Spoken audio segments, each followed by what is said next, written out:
History teaches us a crucial lesson. When economies falter, politics change. Hard times breed uncertainty. People become anxious about their livelihoods. They look for answers. They seek strong leaders who promise stability. This pattern has repeated itself throughout history. From the French Revolution to the rise of fascism in the 20th century, economic turmoil has often been the precursor to dramatic political shifts. Understanding this link is crucial, especially today as we navigate a world grappling with new economic challenges. The recent surge in right-wing populism worldwide is a prime example. Economic anxiety, fueled by inflation and inequality, has created fertile ground for such movements. People feel left behind. They are frustrated with traditional parties. They see them as out of touch and ineffective. This disillusionment makes them vulnerable to the siren song of strongmen promising easy solutions. These leaders often scapegoat minorities, attack institutions, and undermine democratic norms. Their rise is a stark reminder of how economic hardship can erode the foundations of democratic societies. The Great Depression of the 1930s offers a chilling illustration of this phenomenon. The global economic collapse led to widespread unemployment, poverty, and social unrest.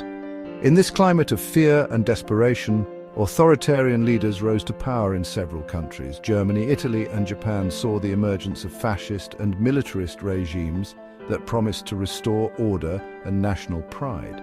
These leaders exploited the economic crisis to consolidate their power, dismantle democratic institutions, and ultimately lead the world into war.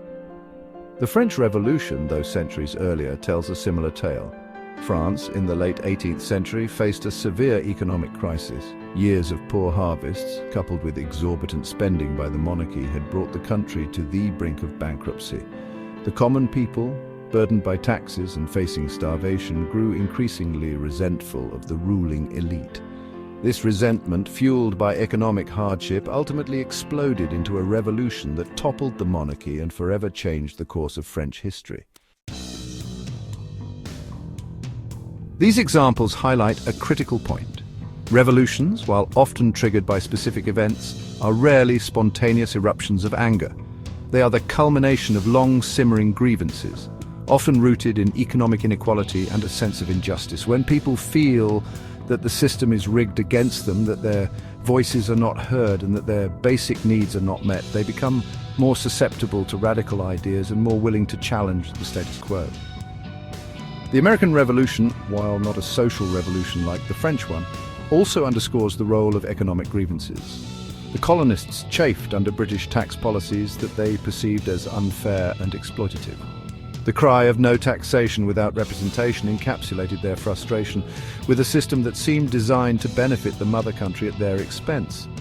Economic discontent, combined with a growing desire for self-determination, ultimately led the colonists to declare independence and fight for their freedom.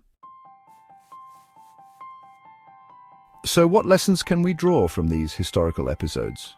First, economic crises are not just about numbers, they are about people.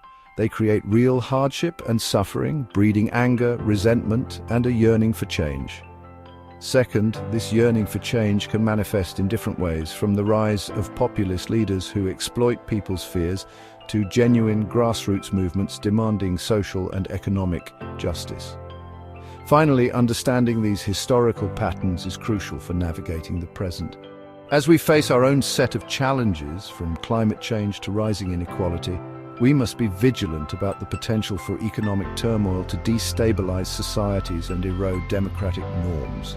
We must address the root causes of economic hardship, promote inclusive growth, and ensure that the benefits of progress are shared by all. Failure to do so risks repeating the mistakes of the past, with potentially disastrous consequences.